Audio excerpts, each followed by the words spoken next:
Bismillahirrahmanirrahim. Alhamdulillahirabbil alamin. Wa bihi nasta'in ala umuri dunya waddin. Wassalatu wassalam ala asyrafil anbiya wal mursalin sayyidina wa maulana Muhammadin wa ala alihi wa sahbihi ajma'in. Qala al-musannif al-imam hujjatul islam Abu Hamid al-Ghazali rahimahullah wa nafa'ana bi ulumih. Jadi ibadah merupakan suatu hal yang sukar.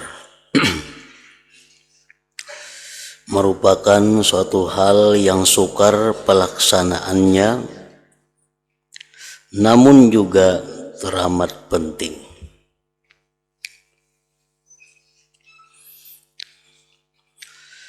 Ibadah merupakan sesuatu perkara yang sulit dilaksanakan.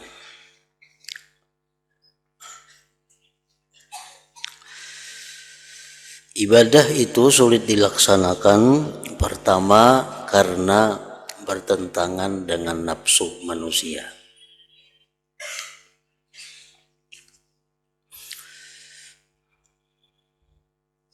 Yang kedua, ibadah itu menjadi sulit karena manusia mulai lahir terbiasa dengan sesuatu yang meluluskan hawa nafsu.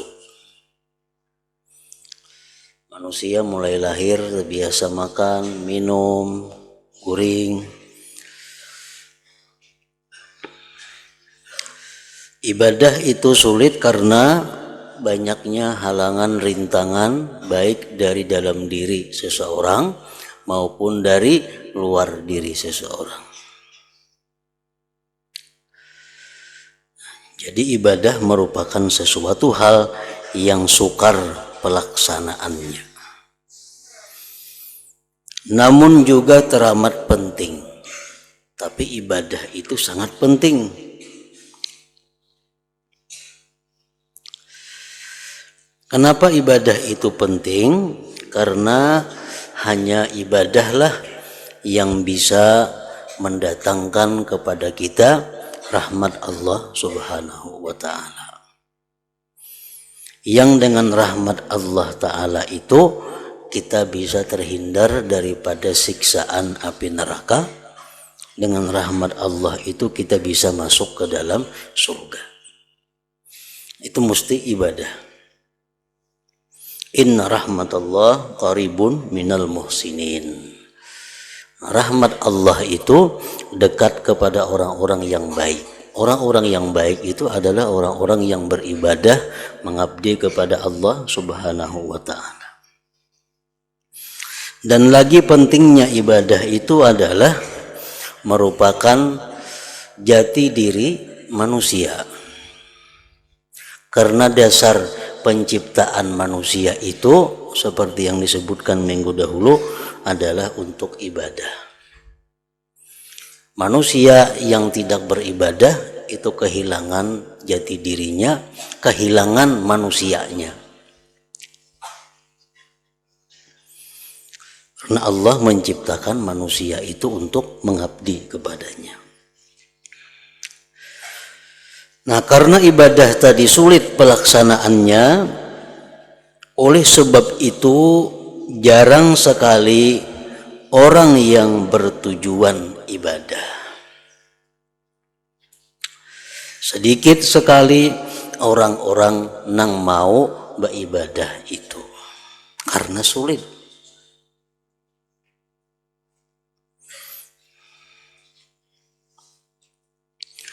Dan kalaupun ada yang bertujuan ibadah, sedikit sekali yang berani menempuh jalannya. Tidak banyak yang bisa sampai kepada maksud dan menemukan apa yang dicari. Satu contoh, orang menuntut ilmu agama baik di madrasah atau di pesantren itu adalah ibadah. itu ibadah. Menuntut agama, ilmu agama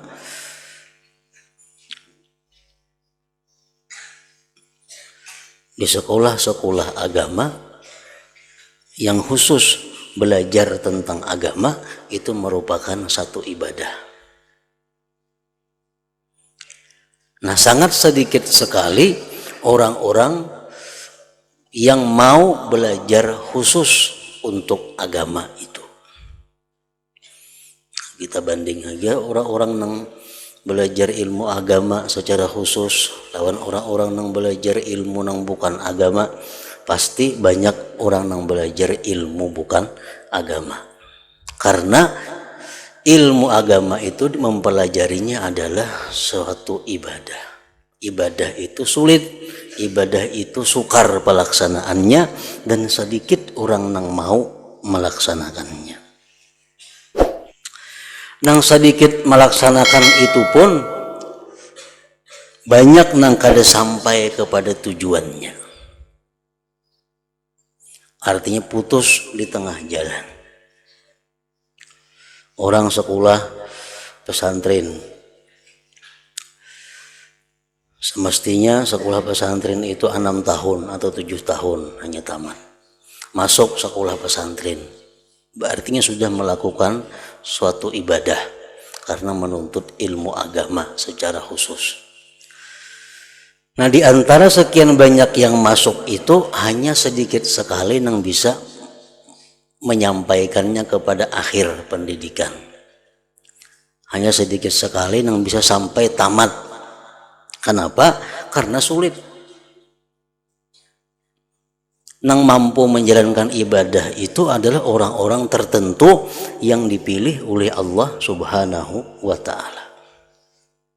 Orang-orang yang mampu menyelesaikan ibadah itu dengan baik, dengan sempurna, itu orang-orang yang sudah dimuliakan oleh Allah Subhanahu wa Ta'ala. Nah, dan kalaupun ada yang bertujuan ibadah, sedikit sekali yang berani menempuh jalannya. Tidak banyak yang bisa sampai kepada maksud dan menemukan apa yang dicari. Mereka yang bisa sampai kepada maksud, mereka yang bisa sampai kepada maksudnya, inilah orang-orang mulia yang dipilih Allah Azza wa Jalla. Ibadah yang dilakukan dengan benar, ibadah yang dilakukan dengan terus-menerus, ibadah yang dilakukan dengan istiqamah, itu akan membuahkan ma'rifat kepada Allah Subhanahu wa Ta'ala. Sedangkan ma'rifat kepada Allah Subhanahu wa Ta'ala itu membuahkan akan cinta kepada Allah Subhanahu wa Ta'ala. Nah, sedikit sekali manusia yang berhasil mendapatkan ma'rifat dan cinta kepada Allah itu.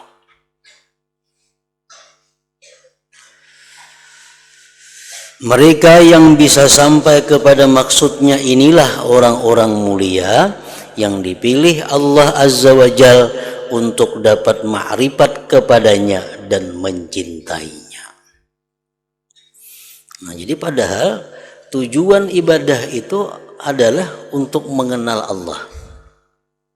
Tujuan ibadah itu untuk mengenal Allah, yang dengan mengenal Allah itu kita bisa cinta kepada Allah Subhanahu wa Ta'ala. Jadi mengenal Allah itu bukan didapat dengan belajar sesuatu buku, bukan melalui satu penataran, bukan melalui sesuatu seminar umpamanya bisa mengenal Allah. Itu hanya mengenal Allah secara ilmiah. Dengan membaca buku tentang Allah, kita bisa mengenal Allah tapi secara ilmiah. Adapun perkara mengenal Allah secara zauqiyah, secara rasa, itu kada bisa didapat dengan buku-bukuan, kitab-kitab, kada bisa didapat dengan penataran dan sebagainya. Ma'rifat kepada Allah yang zauqiyah itu bisa didapat dengan melalui ibadah-ibadah.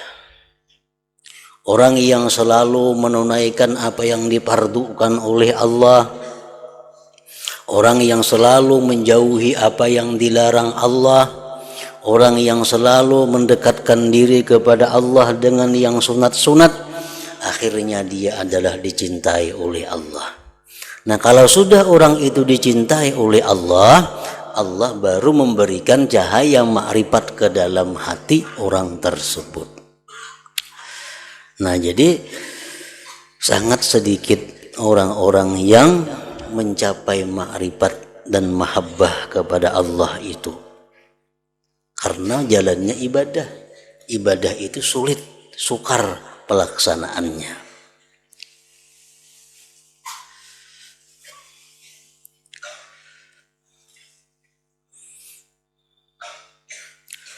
Allah menunjuki mereka jalan yang benar dengan taufik dan pemeliharaannya.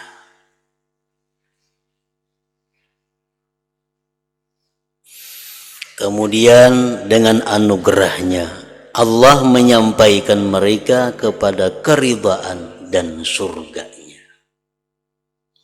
Karena itu kami memohon kepadanya semoga dia berkenan menjadikan kalian dan kami sebagai termasuk mereka yang beruntung sebab rahmatnya Allah Subhanahu wa ta'ala.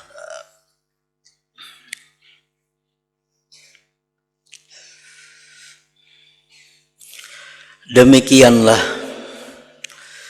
namun tatkala aku memandang jalan ibadah yang rumit ini, aku lalu merenungkannya dengan sungguh-sungguh bagaimana cara melintasinya.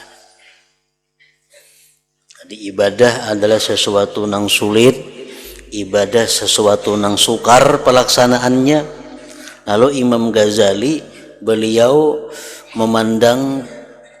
memikirkan, merenungkan bagaimana caranya supaya kita bisa melintasi, menjalani ibadah itu dengan selamat.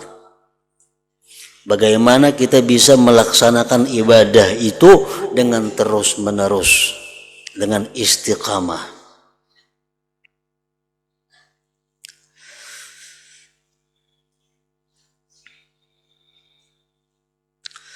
Artinya cara menjalankan ibadah itu dan apa yang perlu dipersiapkan untuk ibadah, apa alatnya, apa daya upayanya, seperti ilmu dan pengamalannya.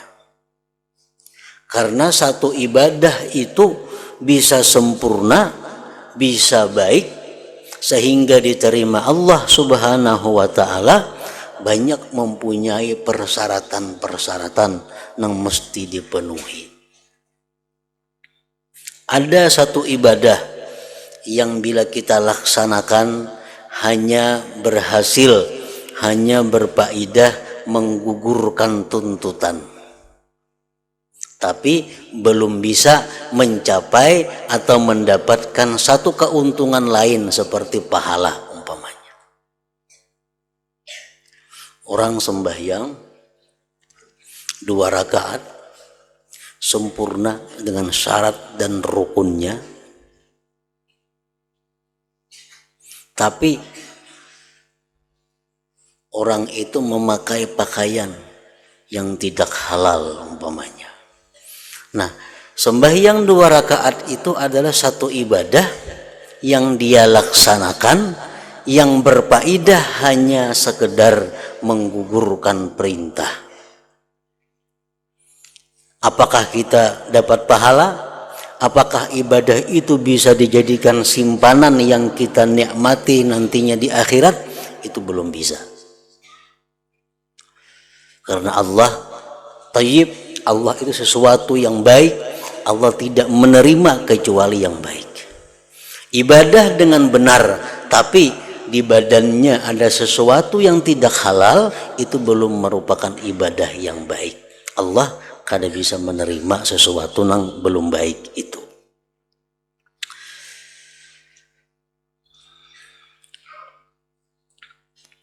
Nah, dalam kitab ini Imam Al-Ghazali akan menjelaskan kepada kita bagaimana caranya supaya kita bisa beribadah itu kada sulit, beribadah itu kada sukar, dan sempurna ibadah itu. Apa-apa caranya, apa-apa alatnya, seperti ilmu dan pengamalannya.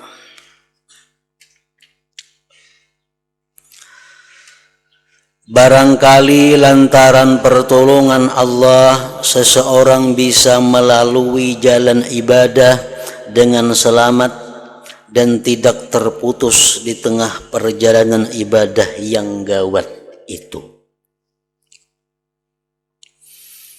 Ibadah yang kita lakukan dengan sempurna,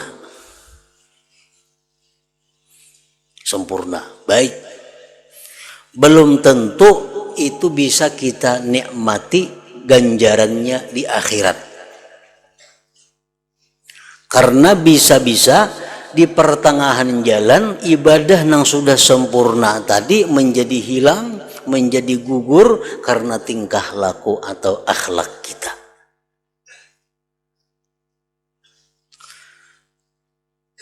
Karena Rasulullah Shallallahu Alaihi Wasallam menjelaskan dalam sebuah hadisnya, man jaa bil hasanati falahu asyru amsalihha. Siapa-siapa yang datang pada hari kiamat nanti menghadap Allah dengan membawa kebajikan. Nah, jadi artinya ibadah yang kita lakukan sekarang ini mesti dipelihara. Jangan sampai gugur, jangan sampai hilang, sampai kita mati. Sehingga ibadah itu bisa kita persembahkan di hadapan Allah Subhanahu wa Ta'ala. Kita ambil contoh umpamanya, kita memberikan kepada seseorang bantuan, baik itu sedekah, baik itu hadiah, baik itu apa ngarannya, kita pokoknya memberi orang duit 100.000 rupiah. Duitnya duit yang halal, duitnya bersih. Nah, kemudian kita memberikan itu ikhlas karena Allah, diterima oleh orang. Nah, ini satu ibadah. Ibadah ini tersimpan di sisi Allah Subhanahu wa Ta'ala, tertulis dalam buku catatan amal kebaikan kita. 10 tahun atau 20 tahun kemudian, lalu kita melakukan satu hal yang menggugurkan sedekah itu. Dengan apa? Dengan man dan adza umpamanya.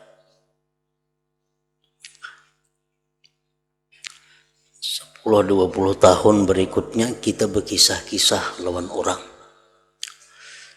Kan tahulan itu dahulu miskin orangnya, wah ini benaran sugih. Dahulu saban hari aku beri duit tuh, saban hari beres kok kirimi iwak, kok kirimi mencari kada mana garingnya dahulu orangnya. Nah, dikisahkan ke situ kemari, padahal 20 tahun yang lalu ceritanya itu. Nah, mendengar kita bercerita-cerita itu, ini sakit hati yang diberi ini tuh, dikisah-kisahkan yang bahari ini tuh. Allah berfirman, jangan kau batalkan sedekah kamu itu dengan disebut-sebut dan menyakiti orang. Nah, akibat kelakuan kita, akhlak kita mengungkit-ngungkit sedekah itu, pahalanya jadi hilang. Padahal ibadah itu tersimpan rapi sudah 20 tahun yang lalu. Nah, itulah sukarnya ibadah tadi. Jadi jangan kita merasa bahwa kita merasa banyak sudah ibadah, rasa selamat, rasa untung, belum tentu. Bila kada kita mati maka ibadah itu selamat. Nah, hanya bisa kita katakan itu adalah amal catatan kebaikan kita. Selama kita masih belum mati, bisa-bisa ibadah itu hilang. Oleh karena tingkah laku kita kada bisa menjaga, kada bisa memelihara ibadah itu.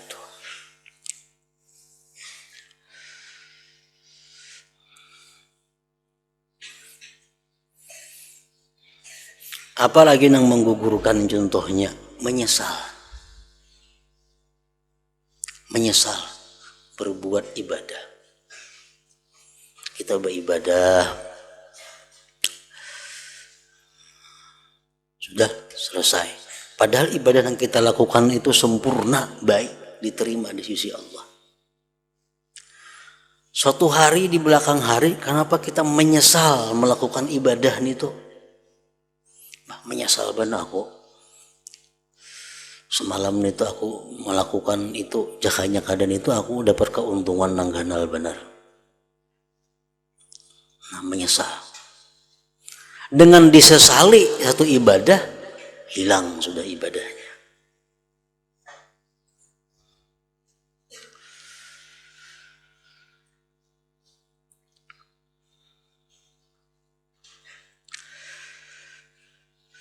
Barangkali lantaran pertolongan Allah, seseorang bisa melalui jalan ibadah dengan selamat dan tidak terputus di tengah perjalanan ibadah yang gawat itu. Nah, karena Imam Ghazali dalam kitab ini akan menjelaskan kepada kita apa-apa yang mesti dijaga supaya ibadah itu utuh. Bahkan kalau bisa ibadah yang telah ada tuh berkembang menjadi tambah banyak, tambah baik. Jangan hilang.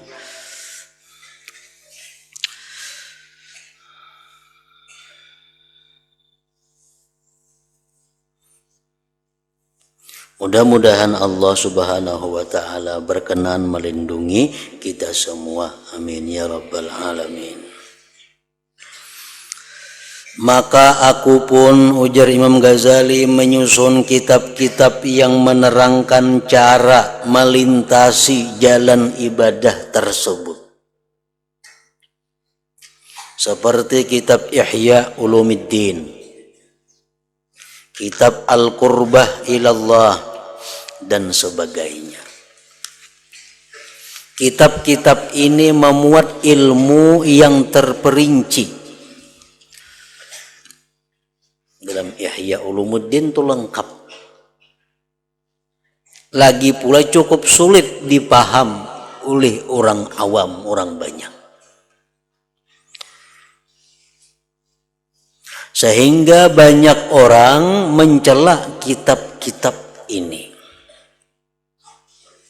dan beramai-ramai memburuk-burukkan apa yang sebenarnya mereka tidak mampu membuat sebagus kitab-kitab ini.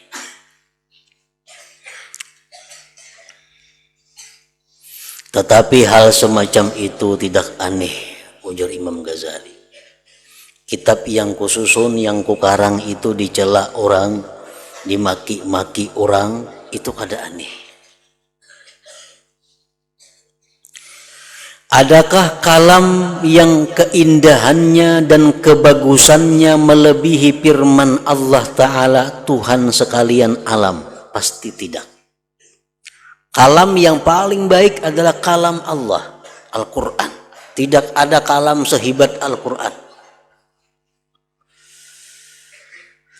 Meskipun begitu, orang kafir mengatakan bahwa firman Allah Ta'ala itu hanyalah dungingan orang-orang kuno. Al-Quran aja dicaci maki, apalagi kitab-kitab karanganku, ujar Imam Ghazali. Belum pernahkah Anda mendengar perkataan Zainal Abidin Ali ibn Husain bin Ali bin Abi Thalib? Begini katanya, inni la aktumu min ilmi jawahirahu kaila yara zaka zu jahlin fayaftatina. Wa qad taqaddama fi hadha Abu Hasanin ila al-Husaini wa wassa qablahu al-Hasana. Ya rubba jauharin ilmin law abuhu bihi laqila li anta mimman ya'budul wathana. Walastahalla rijalun muslimuna dami yarawna akbaha ma ya'tunahu hasana.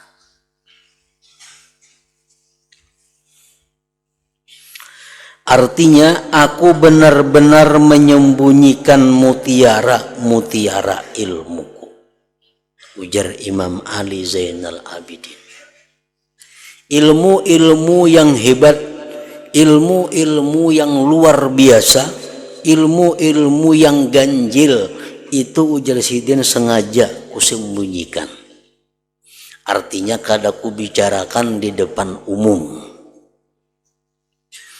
agar jangan sampai ketahuan orang bodoh.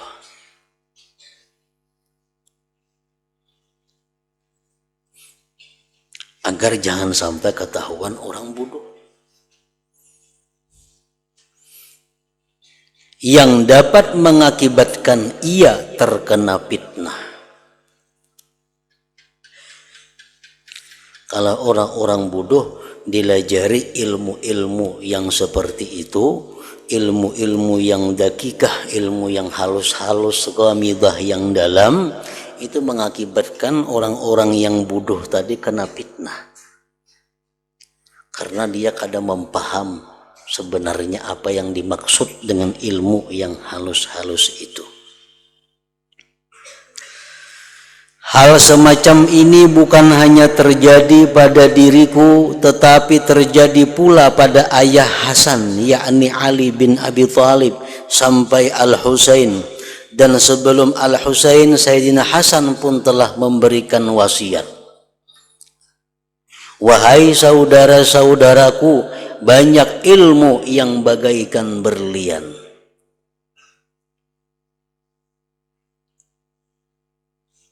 Seandainya aku menyiarkannya, niscaya orang-orang menganggapku sebagai seorang penyembah berhala, dan banyak orang Islam menganggap halal darahku. Mereka tentu berpendapat bahwa membunuhku merupakan suatu tindakan yang baik. Jadi ilmu tidak semuanya wajib atau mesti disampaikan kepada umat. Sesuatu yang benar itu kada wajib, kada mesti disampaikan. Sebagaimana Al-Imam Abdullah Al-Haddad mengatakan, laisa kullu haqqin yuqal wa likulli maqamir rijal. Bukan setiap yang benar itu dapat disampaikan, tetapi bagi tiap-tiap orang itu ada kedudukannya, ada kelasnya masing-masing. Nah, obat ilmu sama persis dengan obat. Obat itu samuaan baik, tapi kada setiap orang bisa meminum semua obat. Obat penenang itu mestinya diberikan kepada orang-orang yang berhak. Orang-orang yang kada kawa guring, orang-orang yang operasi, orang-orang yang apa memerlukan. Nah, orang-orang yang bodoh melihat obat penenang itu diminumnya, lalu inya mabuk.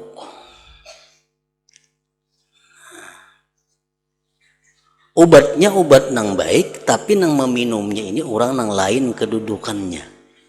Nah, seperti itulah ilmu yang ghamidah, ilmu yang dalam itu baik, tapi kada semua orang bisa menerimanya.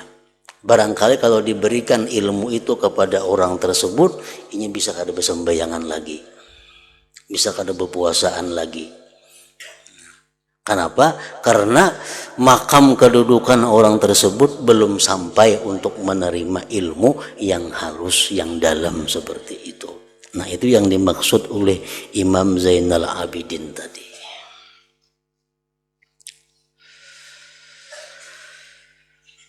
Menurut orang-orang yang ahli mengamalkan agama Allah dan menjadi hamba-hamba Allah yang paling mulia, keadaan tersebut membutuhkan pandangan penuh balas kasih dan meninggalkan pertengkaran terhadap seluruh makhluk Allah Ta'ala.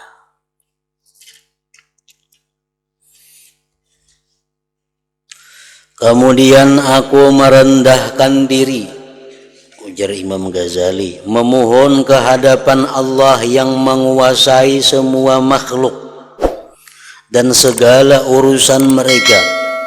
Semoga Dia berkenan memberikan kemudahan kepadaku untuk menyusun sebuah kitab yang disetujui oleh para ulama dan dapat diambil manfaat oleh pembacanya. Macam Ihya Ulumuddin itu kada semuanya bisa memaham. Bahkan di dalam Ihya itu ada beberapa kalimat Imam Ghazali yang dibilang termasuk golongan ilmu-ilmu yang berbahaya dibaca oleh umum. Sehingga kitab Ihya Ulumuddin itu menimbulkan permasalahan di kalangan para ulama. Nah, jadi kitab Ihya Ulumuddin itu kada sebarang orang bisa membacanya, mempelajarinya. Nah, Sidin hendak mengarang kitab Imam Ghazali ini yang bisa dibaca oleh semua orang, yang disetujui oleh para ulama. Sidin berdoa kepada Allah agar bisa menyusun kitab itu. Ternyata permohonanku dikabulkan oleh Zat yang mengabulkan permohonan orang yang sangat berhajat. Aku dikaruniai kemudahan dalam menyusun kitab tersebut, dan dengan anugerahnya pula aku dapat melihat rahasia-rahasia yang terkandung dalam kitab yang kususun itu. Aku juga diberi ilham pengetahuan cara penyusunan yang menakjubkan, yang belum pernah kututurkan dalam kitab-kitab susunanku yang terdahulu mengenai rahasia-rahasia pengalaman agama Allah, yakni apa yang sedang hendak aku terangkan sekarang ini. Nah, kitab yang kita baca ini, kitab Minhajul Abidin ini adalah sesuatu kitab yang mempunyai susunan-susunan kalimat, susunan-susunan bab sesuai dengan perjalanan seseorang beribadah kepada Allah. Apa yang mesti disiapkan sebelum kita beribadah? Sesudah itu bagaimana cara menghindari halangan dan rintangan yang menghadang kita di waktu kita hendak melakukan ibadah? Apa-apa halangan rintangan yang kita lalui waktu kita beribadah? Apa-apa yang bisa menyempurnakan ibadah kita sehingga bisa diterima Allah? Apa-apa yang bisa menyelamatkan ibadah kita daripada terputus di tengah jalan kada sampai kita mati? Nah, semuanya akan dibuat di sini secara rinci dan tersusun rapi dalam kitab ini.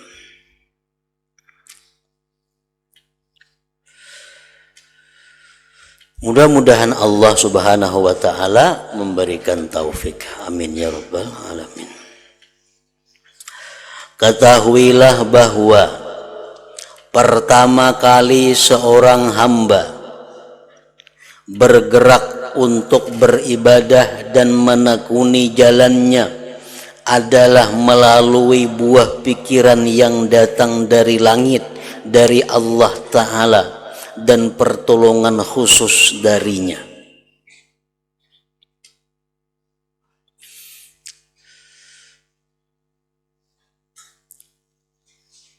Permulaan di mana kita hendak beribadah, permulaan di mana kita hendak bujur-bujur menjalani jalan Allah, itu datangnya dari Allah. Dalam hati ini kenapa timbul kita geritik? Dalam hati timbul ada geritik, ada khatar. Aku ini mesti menjadi hamba Allah yang baik. Aku ini mesti bujur-bujur beribadah supaya ibadahku itu diterima di sisi Allah dan bisa sampai aku mati kaina. Aku mesti mengabdi kepada Allah. Nah, kalau dalam hati kita ada geritik seperti itu geritik dari Allah Subhanahu wa taala. Itu datangnya dari Allah. Dan itu merupakan pertolongan Allah yang khusus kepada kita. Kenapa kata pikir macam itu kita anak jadi orang baik? Aku ini mesti berubah dari sekarang. Kalau sekarang banyak waktu ku habiskan kada karuan, banyak urusan-urusan duniawi yang kulaksanakan, aku mesti berpikir, aku mesti berubah haluan. Aku hendak menjadi hamba Allah yang bujur-bujur, hendak menjadi hamba Allah yang baik, hendak menjadi orang yang mengabdi kepada Allah. Nah, bila ada geritik macam itu, sudah dapat pertolongan Allah ngarannya, dapat inayah dari Allah.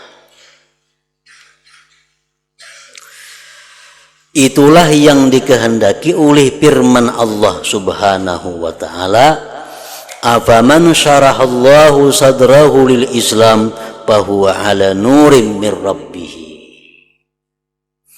Artinya, apakah kau kira sama orang yang dilapangkan hatinya oleh Allah, yang senang dan ridha menjalankan agama Islam, dengan orang yang tidak dikaruniai kelapangan hati? Tentu tidak. Orang yang dikaruniai kelapangan hati pasti berlaku hidup menggunakan dasar nur dari Tuhan Allah Subhanahu wa taala.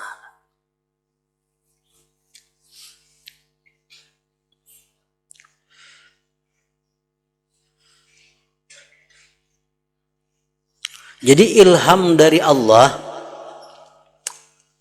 nang menggeritikkan hati kita untuk jadi hamba Allah nang bujur, hendak menjadi hamba Allah nang menjalani jalan Allah nang hidup ini supaya jadi Abdullah, jangan jadi abdud dunia. Abdud dunia itu orang hidup waktunya, pikirannya banyak urusan dunia, sisanya hanya untuk Allah. Ini abdud dunia.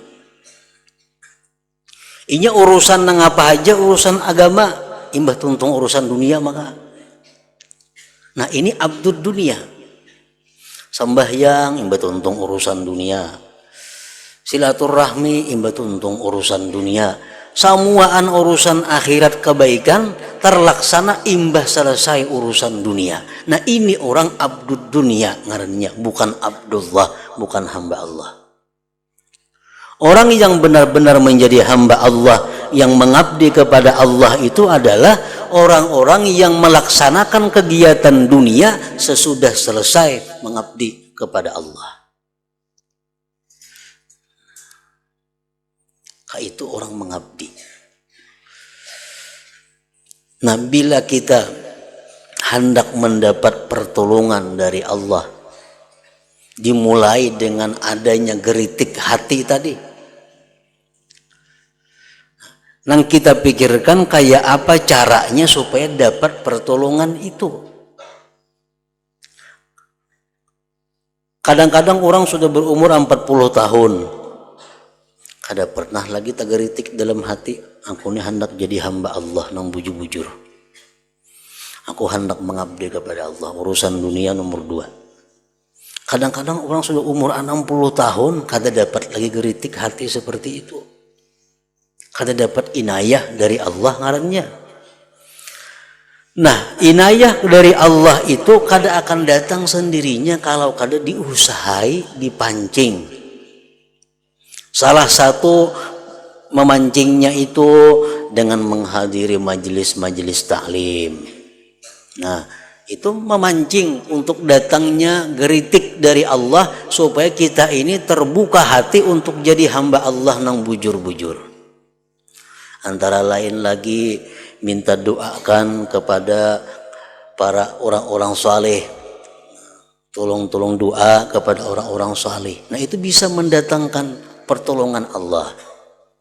ziarah ke kubur nabi, ziarah ke kubur aulia, ke kubur salihin, itu bisa memancing datangnya pertolongan Allah tadi.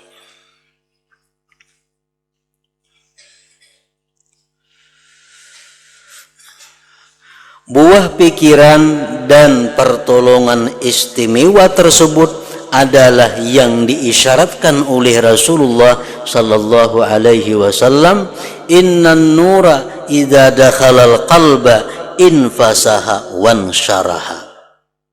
Artinya sesungguhnya nur itu apabila masuk ke dalam hati, maka hati berubah menjadi lapang.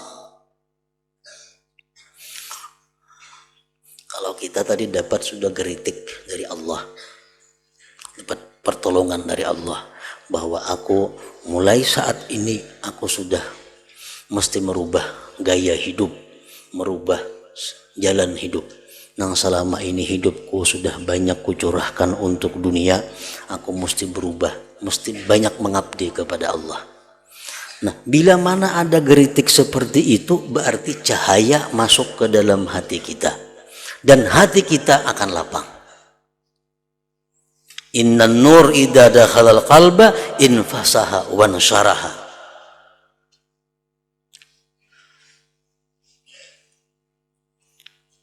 Para sahabat bertanya, ya Rasulullah, apakah yang demikian itu tandanya?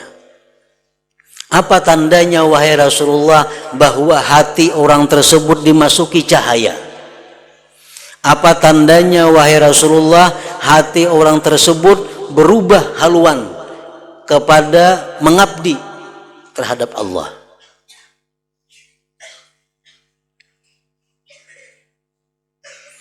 Rasulullah menjawab, na'am, at-tajafi an daril ghurur wal inabatu ila daril khulud wal isti'dadu lil maut qabla nuzulil maut. Artinya, ujar Nabi, ada tandanya. Tandanya orang-orang yang hatinya dimasuki cahaya itu adalah orang yang hatinya kemasukan nur itu menjauhkan hatinya dari alam tipuan dunia dan kembali menghadap ke alam kelanggingan, serta membuat persiapan menghadapi maut sebelum datangnya maut itu. Nah, itu tandanya. Tanda orang yang hatinya dimasuki cahaya, tanda orang yang dimasuki hatinya, dimasuki oleh khatar ilahiyah, gerakan geritik hati dari Tuhan tadi, akan terlihat dalam hidupnya itu adalah mulai menjauh dari kesibukan-kesibukan dunia, mulai merapat mendekat kepada kehidupan-kehidupan ukhrawi, dan mempersiapkan kematian sebelum datangnya kematian itu. Itu tandanya orang ini sudah hatinya mulai bercahaya. Hingga situ pada permulaan di hati hamba tergerak. Ila hadratin Nabi sallallahu alaihi wasallam al-Fatihah. Nasta'inu binas siratal mustaqim. Siratal ladzina